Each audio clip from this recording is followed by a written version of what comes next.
Purposely. Your life, God's purpose. Listen at onpurposely.com. God knows everything. He knows the deepest secrets of the universe.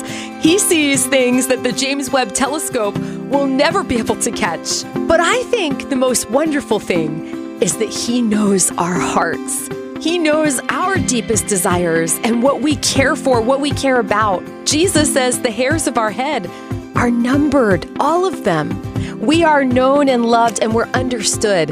And that's where I want to camp out today, on the understood part, because God gets us. Welcome to the Bible for Busy People. I'm Erica, and I love being on this joy journey with you.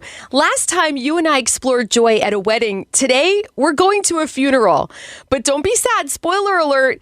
Jesus shows up and it literally turns into a celebration of life service.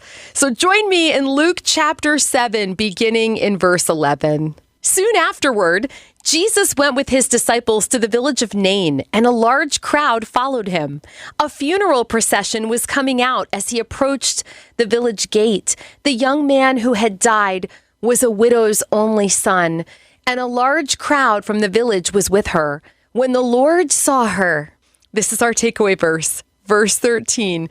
When the Lord saw her, his heart overflowed with compassion. "Don't cry," he said. Then he walked over to the coffin and touched it, and the bearers stopped.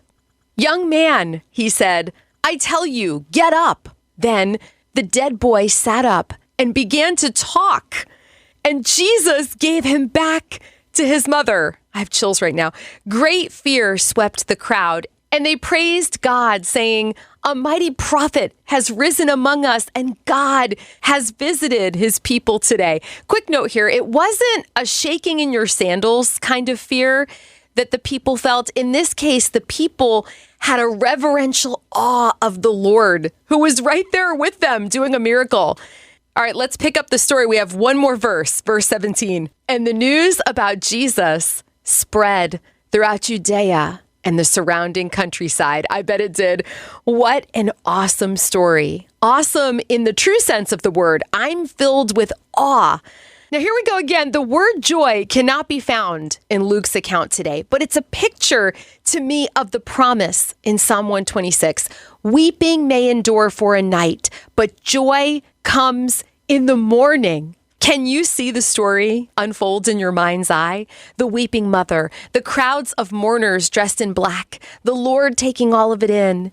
And then the miracle happens. The dead boy lives and the tears of joy begin to flow. Imagine the joy she experienced in that moment.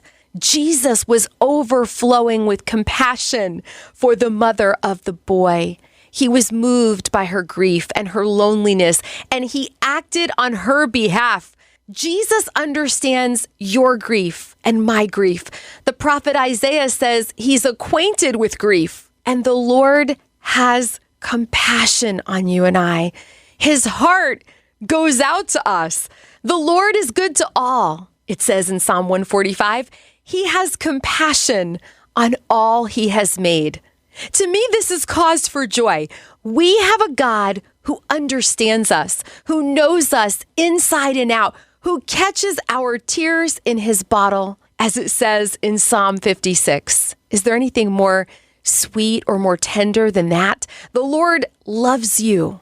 He has compassion on you. Sit with those words today. Let them bless you. He has compassion on you. You are not forgotten. And you are loved.